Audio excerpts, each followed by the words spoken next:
That actually wasn't me, but that was Brooklyn boxing us on Friday.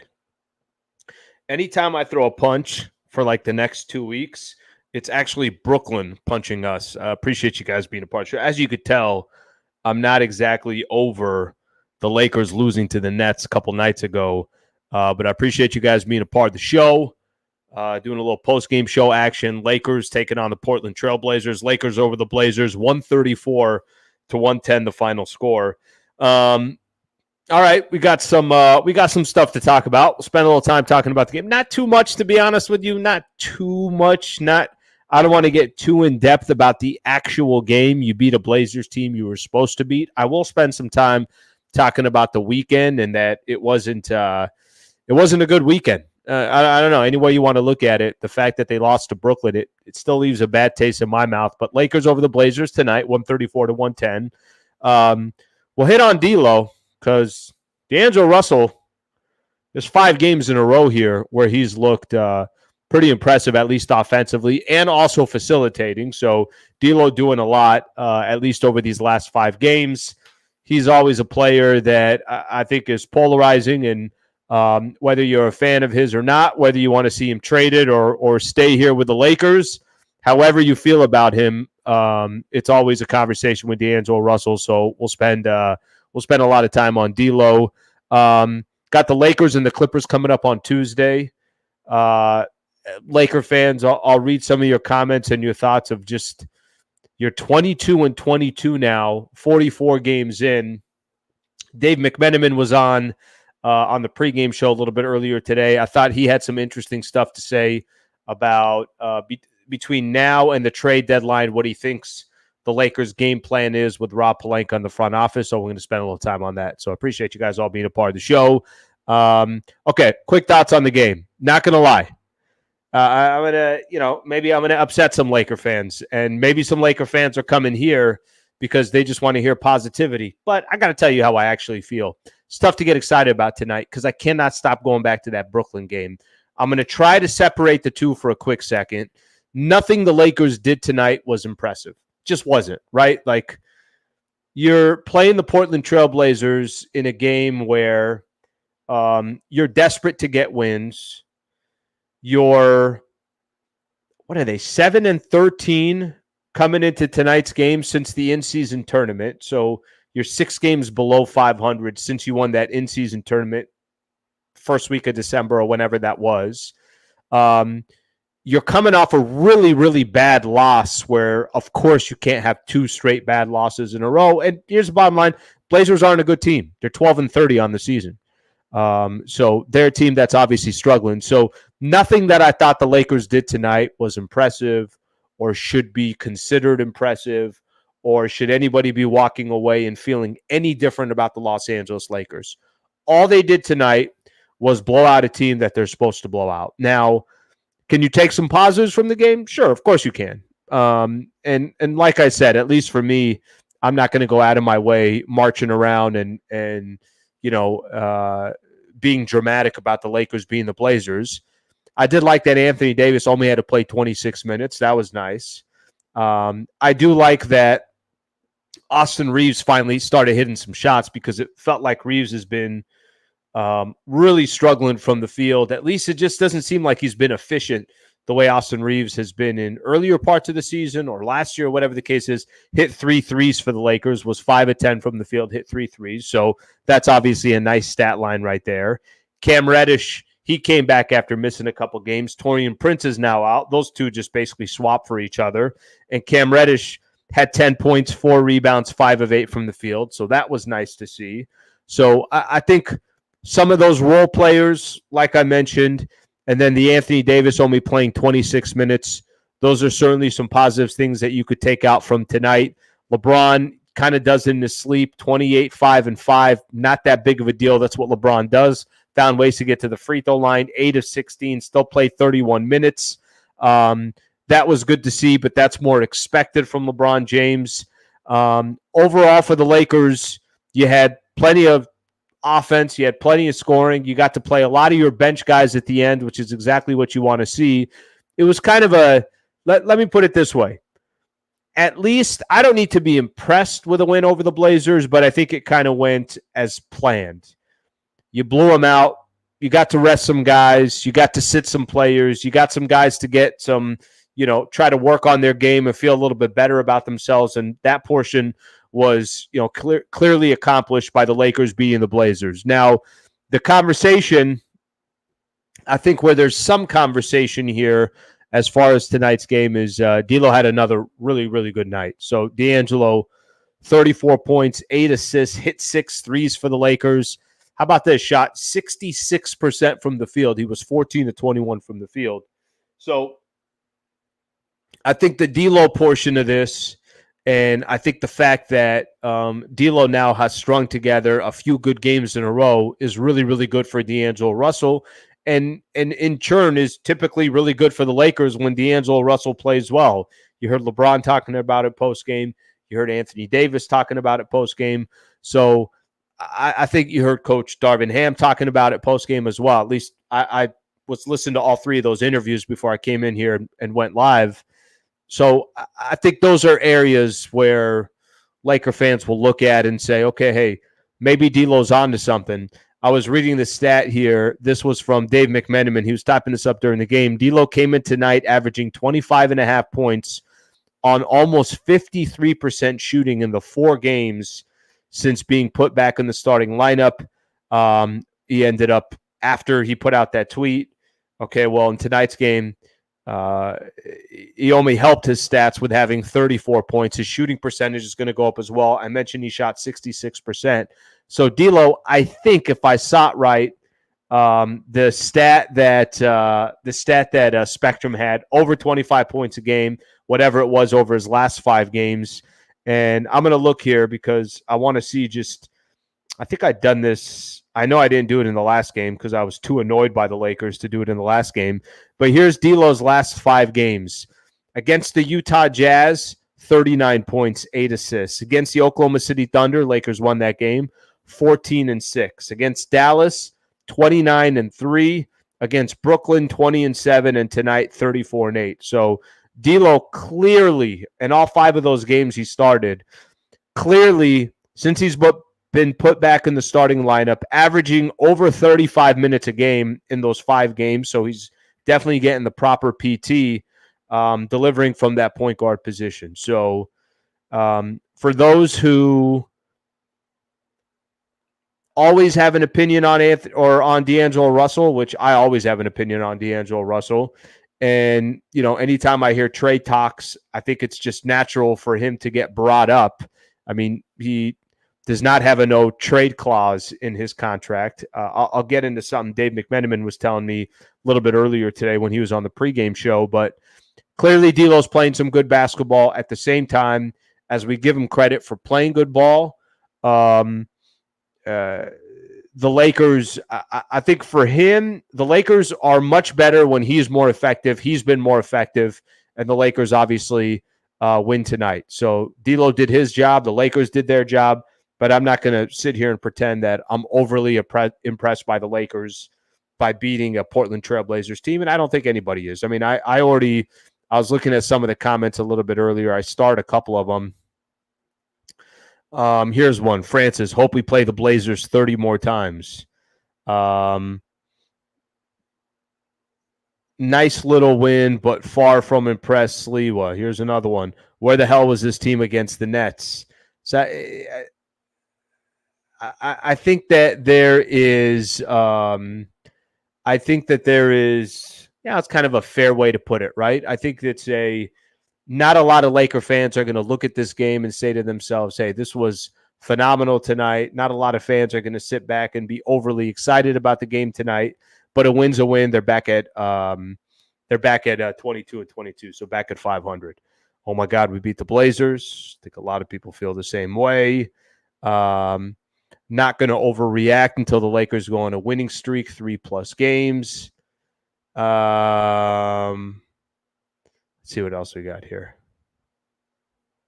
A lot of DLo comments. So I'm going to get in DLo in just a second. I'm going to read some of these comments on DAngelo Russell. So there's a lot of stuff DLo related here. So I'm going to read those in just a second. Okay. One quick thing here that I'm going to point out as well. So 22-22, obviously a long way to go for the Lakers, 44 games in.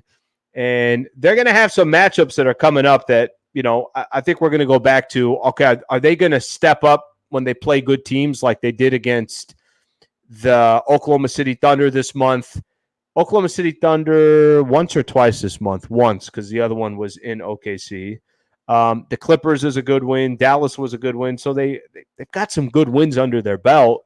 But at the same time, I think it's always they're going to have some tough games that are coming up. And then they're going to go on a 6-game road trip. So we'll have to wait and see on that one. Okay, let me get to some of these comments here real quick. Let's see. Max, DLo got emotional after the game. Trade incoming. Okay, I haven't seen that. The only one, okay, you guys can tell me if you guys can hear this, and I hope you guys can. Let me share it real quick. So if you guys can, I thought this was an interesting comment from DLo Post Game. This is Spectrum Sportsnet, and share screen. Let's go Twitter, share. Listen to this if you guys can hear it. He was asked about this upcoming trip coming. Keep our confidence high, keep all of our problems in-house, Keep all of our problems in-house. I hope you guys can hear that, but I'm going to play it again. Keep all of our problems in-house, work on it. And when we're ready to display it, put it on display for the world, we'll do that. But just got to stay tight-knit group, stay connected. All right, thanks, Angelo. Thank you. See you guys. Thought that was interesting. Got to be honest with you guys. I thought that was interesting. I hope you guys were able to hear that. But DLo saying that keep all our problems in-house. I don't know what he's referring to, unless he's referring to if there's some of the stuff from earlier where a lot of players sounded like they were complaining when Jovan Buhan, Shams Charania put that out, and it sounded like it was geared towards Darin Ham and the coaching staff. And anyways, that was a few weeks ago where things I thought were really, really rocky. Not that they've got all that much better, but I think it's fair to say Darin Ham's not going anywhere, at least this year. Lakers got a lot of work to do.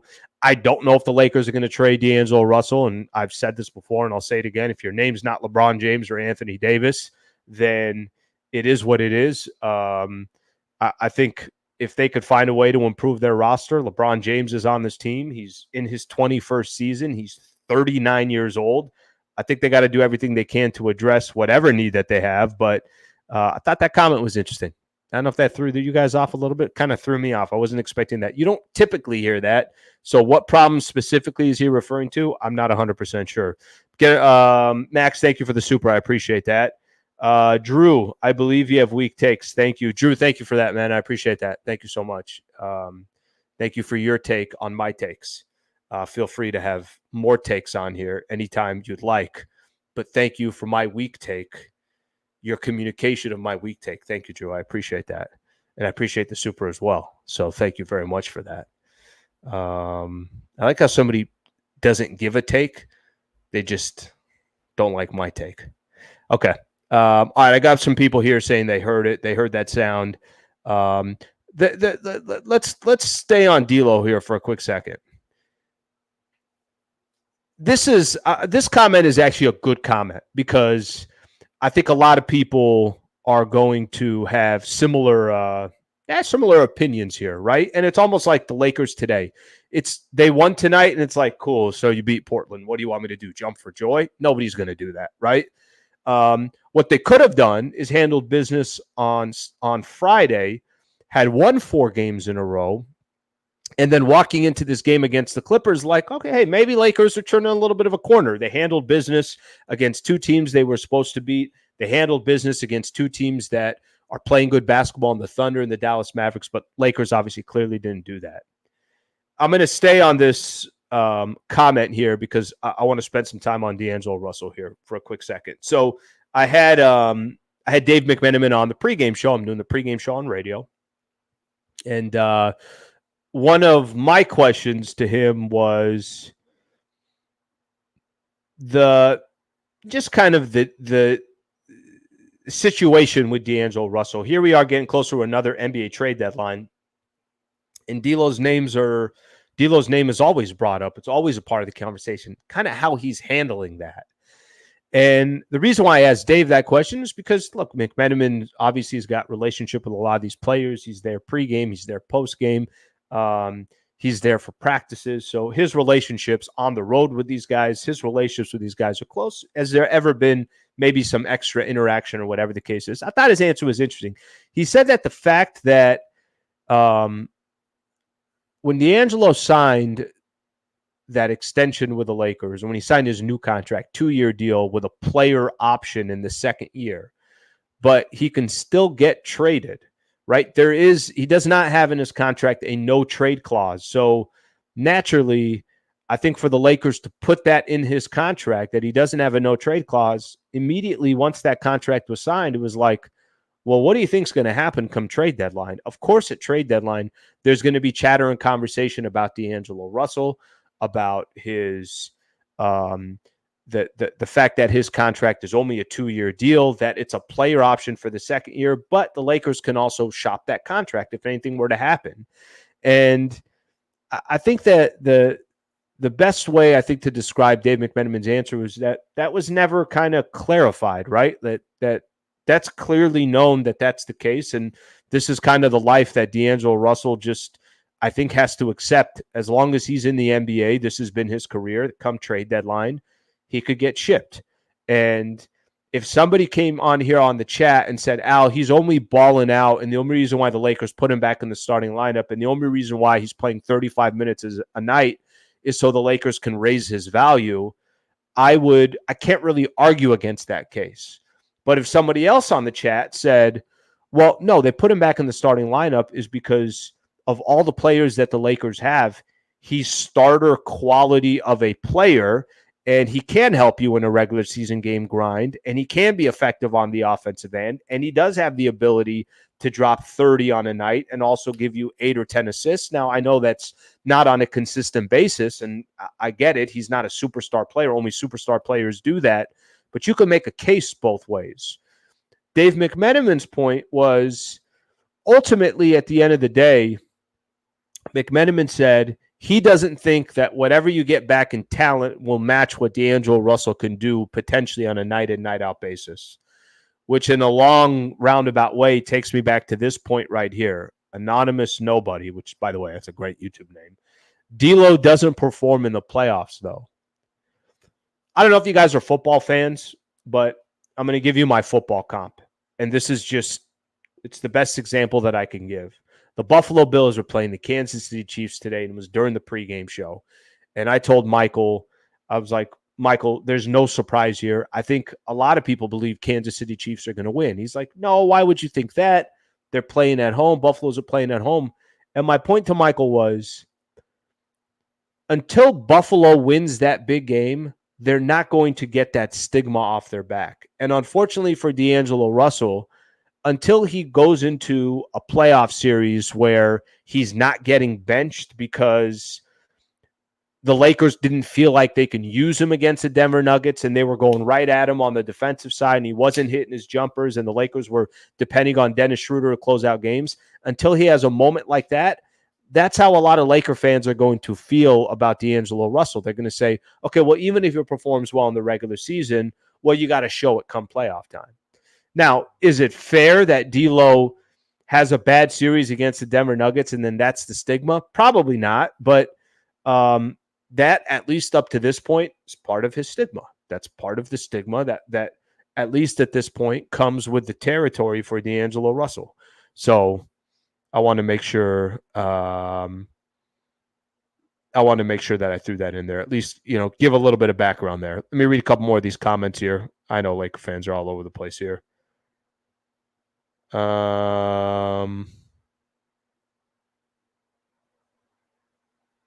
Why don't you keep DLo and get another solid point guard for insurance? And Gabe's not it. Well, Gabe's injured. I saw Tyus Jones as one of those names there. So Tyus Jones could be one of those players you could potentially go after.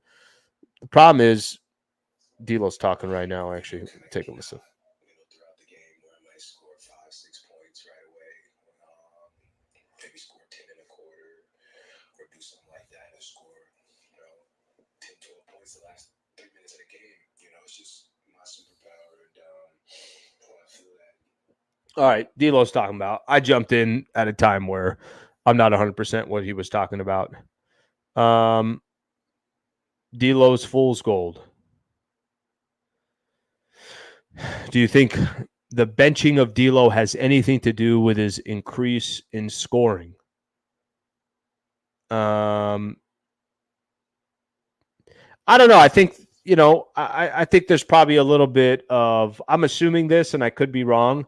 I'm assuming DLo's just coming in this game saying, you know what, I'm just going to be myself. And the best I could do by being myself, I'm going to roll with, which, by the way, is very, very important for him. I think for DeAngelo Russell, the more he kind of quiets the noise and pays less attention to the chatter that's going out there, I think that's better for him. So I think that's, obviously important as well. Okay. Couple things here to get into. I'm going to ask Laker fans to help me out with this one real quick. As you guys know, my partner here on Hoops Talk on my channel here is Underdog Fantasy. So Underdog Fantasy right here. I put in here, I'm sharing the screen. If you sign up with Underdog Fantasy, use my code HoopsLA. They'll match your first deposit up to $100. So just keep that in mind. Go in there, you sign up, $10, $50, $100, whatever you put in, they'll match your first deposit. I just need your help here real quick. So I did pick'ems, I did pregame, I did NBA. I got my 2 picks here. I just need your help. Joel Embiid. Let's do this one. Higher or lower than 34.5 points. Victor Wembanyama, higher or lower than 21.5 points. Okay. Put it in the chat and I'll play whatever you guys tell me to play. Embiid, 34.5 points, higher or lower. Victor Wembanyama, 21.5 points, higher or lower. If you want to play daily fantasy sports, Underdog Fantasy, partner here, obviously, of Hoops Talk, just put the code HoopsLA. Take advantage of that first deposit of up to $100. I'll put my picks in a little bit later. Okay. Lakers got a big game coming up here. I'm going to read some of your comments here. Don't worry. I'll get into more of your guys' comments here in just a second. Lakers got a big game coming up on Tuesday. Big game coming up on Tuesday. And what this game did for the Lakers, as far as what the standings look like, it's kind of crazy. You would feel like the Lakers are much further out. This one win against the Blazers, they gained some ground, which is kind of crazy. Lakers are 22-22, so they're actually 9th now in the Western Conference. Utah's 10th. They got a 1-game lead on the Houston Rockets, who are in 11th. And they are 3 back of the Dallas Mavericks for the number 6 spot. With all that's happened with the Lakers this year, I got to be honest with you, I'm a little surprised they're only 3 back.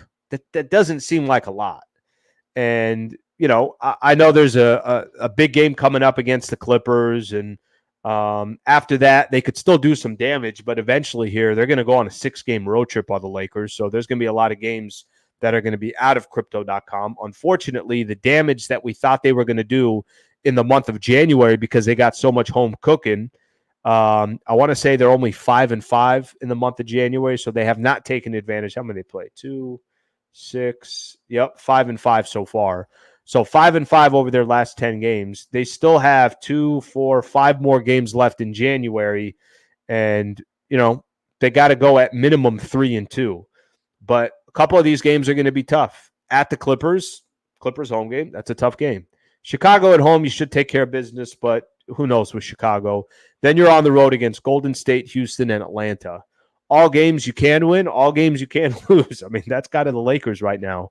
But the Clipper game coming up on Tuesday is another one of those challenging games. Clippers, I think, ended the game against the Brooklyn Nets earlier today because they played at Crypto 22-0, if I read that right. So Clippers 27-14 on the season. They're only 2.5 games back of the number 1 record in the Western Conference. The Timberwolves, the Thunder, and the Nuggets are only separated by 1 game. So that's the picture that the Clippers are living in. They're living in that picture with some of those elite teams. And like I said, 2.5 games back. So the Clippers played the Lakers. This was maybe a week and a half ago, something like that. Lakers won that game 106-103, only gave up 103 points to the Clippers. And then the very next night, the Clippers put up 138 against the Oklahoma City Thunder. So, the Clippers are going to be looking for a little bit of payback, I guess you can say. And those games are always good, and we'll see what the Lakers can do Tuesday. But that's the Lakers' next game, so something to keep in mind there.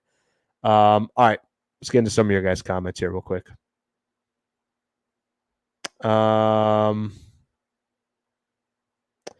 Clippers are balling out right now. Okay. I wouldn't mind having both DLo and Colin Sexton. Gabe is Nunn 2.0. I know what you're talking about. Gabe Vincent, Kendrick Nunn, virtually didn't even play for the Lakers in the time that he was here. Let's see what else we got here. It's been a roller coaster season, Slee. You're not lying there. Okay. I'm going to take Eduardo's picks. Eduardo says lower on both of them. Going back here. Eduardo, I appreciate you chiming in on this one. I'm just going to take your guys' picks moving forward.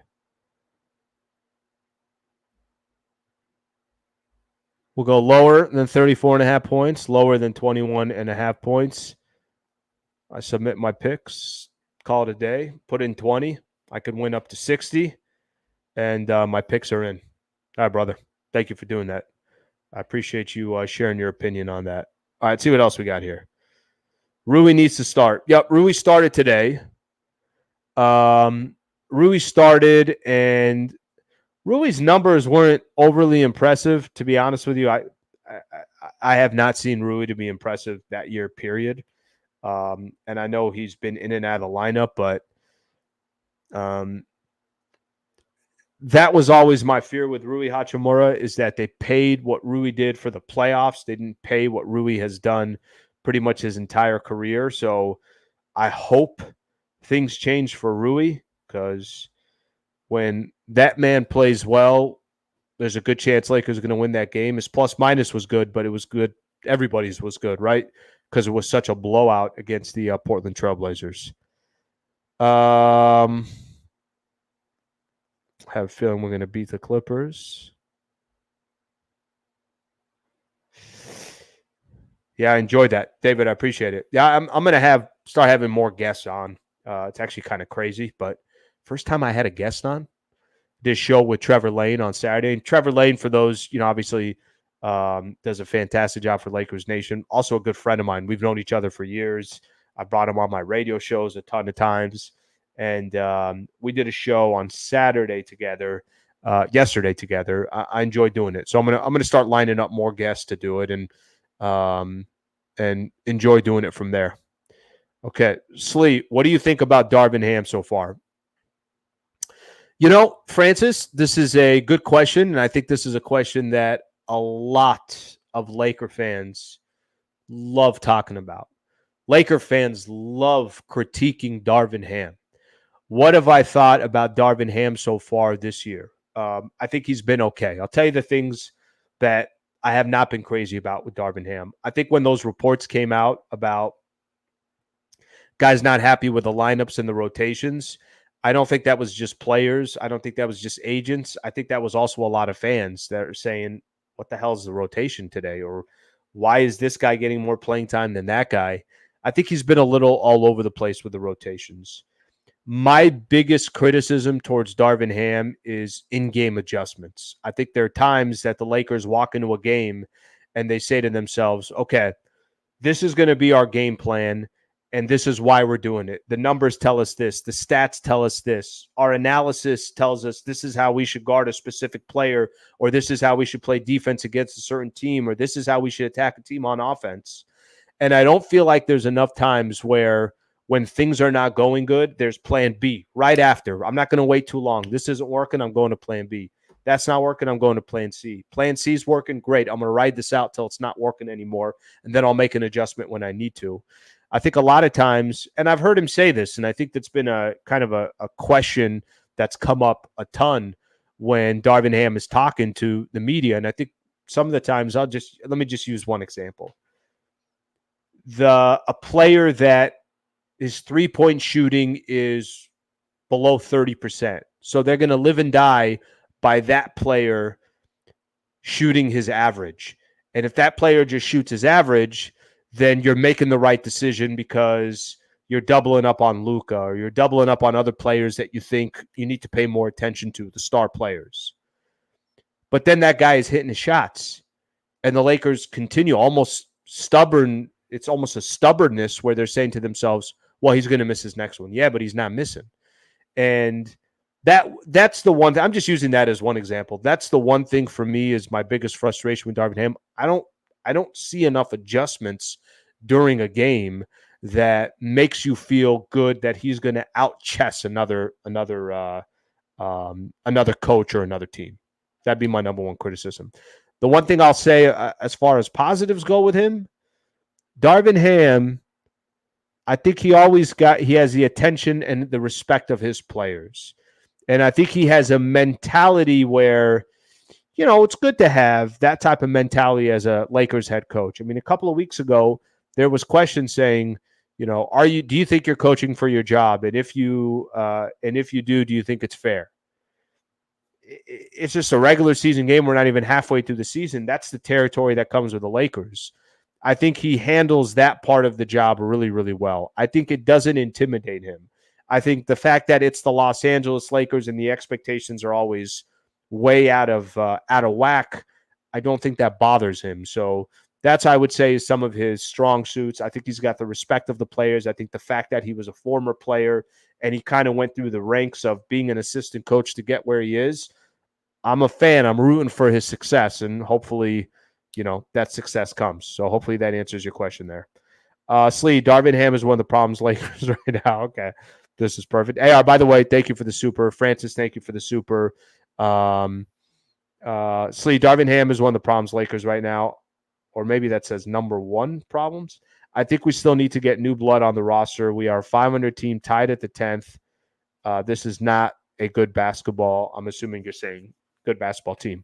Well, this is one of my banners from earlier that I put up there. Tough to get excited about tonight. So, AR, I'm with you on this one.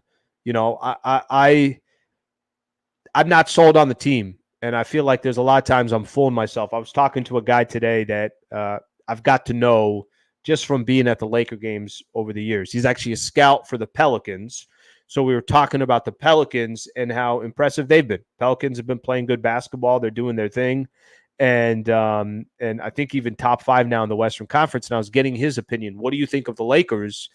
And some of the things that he was telling me was, he's like, well, I didn't think they could turn it on last year, and they turned it on last year and got to the Western Conference Finals. And I was almost arguing, he was arguing for the Lakers. I almost felt like I was arguing against it. I'm like, yeah, but that's not a team that thinks they could just turn the switch on and off. That's dangerous. And they were fortunate last year to obviously go on that run before the season ended. They got all the way down to the 7 seed. So all they had to do was win one game at home to just get in the playoffs. Right now, they're just battling to stay in the play-in tournament. Now, is there enough games to gain ground? There is, but there's also enough games for them to fall back. I mean, AD and LeBron have played. AD has only missed 2 games this year, and they're at 500. Bron's only missed 4 games this year. They're at 500. Austin Reeves hasn't missed a game this year. DLo, I think, has only missed 4 games. Their top 4 players are basically there every night, and they're just at 500.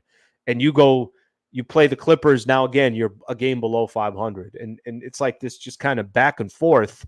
And January was supposed to be the month that they gained ground, and they certainly haven't gained ground. It's not good basketball. That's why I go back to this. I was not just, like I said from the beginning, just not overly impressed with tonight because all they really did was exactly what they were supposed to do. All right, see what else we got here. Clippers will be tough. They'll show up this time. Completely agree with that. No more excuses for Ham. Yeah, Darin Ham, especially after what he said after the game. He was talking about that after the Brooklyn game. He was saying that there's no excuses for the Lakers, which he's 100% right. There's been so many excuses for the Lakers. I mean, I'm sorry. I don't know. I unfortunately I don't have the time to go on and be a part of everybody's shows or listen to other people's opinions on YouTube and everything else. I kind of, for the most part, just do my thing and then and do my thing on the radio as well. But is it just me, or does it seem like there's been a ton of excuses for the Lakers this year? Every time I feel like somebody's making an excuse for this team. One word to describe the Lakers so far this season: frustrating. I'm with you on that. See if we got anything else here. No realistic trade is going to help the Lakers at this moment. This is going to be my final one here. I think this is actually a good one to kind of close off the show with. So I would tell you this. I would say that it's going to be the challenge for Rob Pelinka between now and the trade deadline coming up on February 8th. This is kind of the perfect way to describe the Lakers season is by the time you get to February 8th, are you still at 500? Are you still just barely hovering around the 500 mark? What if you're a couple games below 500? Now, if you go on a little bit of a run, there's a couple ways to look at it. If you go on a run, you go on a heater, and all of a sudden the Lakers just start balling out, and DAngelo Russell's doing what he's doing, and Bron and Anthony Davis, and Vando is not healthy, and Rui is doing his thing, and he's off his minutes restriction, all that stuff. Then you have a decision to make of, well, do we mess with the chemistry here? It's a great problem to have. I don't think they're going to have that problem by the time the trade deadline comes. But if they're just basically playing around where they are, how aggressive are you? How much are teams trying to take advantage of potential desperation because Bron's 39? Maybe desperation is a little bit too strong of a word. But that's a big time decision for Rob Pelinka in the front office to make. So I think there's a lot of interesting things that can happen between now and February 8th, and I'm looking forward to see how it all unfolds, and we'll see obviously what happens here. I think there are players out there that can help this team, help this roster, but I think the question ultimately is going to be, what do the Lakers decide to do? What does the front office decide to do? I'm not sure, not 100% sure, but it's going to be fun trying to figure it out. Okay, a couple announcements here. By the way, appreciate you all being a part of the show. If you guys don't mind, I actually have a pretty good retention here. I guess 64% of, I think 64% subscribed. I think that's it. So anyways, another 36% out there that have not subscribed. If you haven't subscribed, please subscribe. I'd greatly appreciate that. I got Lakers Talk tomorrow on radio coming up tomorrow on 710 ESPN. I'll do my morning show with Travis Rogers as well. Tuesday, Lakers and the Clippers. It's going to be an awesome game. I think that's going to be an exciting game. I will come back on and do the post-game show after the Lakers take on the Clippers on Tuesday. So I'll definitely do that as well. I think we're good to go, Laker fans. I appreciate you guys being a part of the show. Lakers over the Blazers, 134-110. Appreciate everybody hanging out here tonight and everybody that's been hanging out on the channel. Much appreciated. Hope you guys have a good night. Thanks, Laker fans.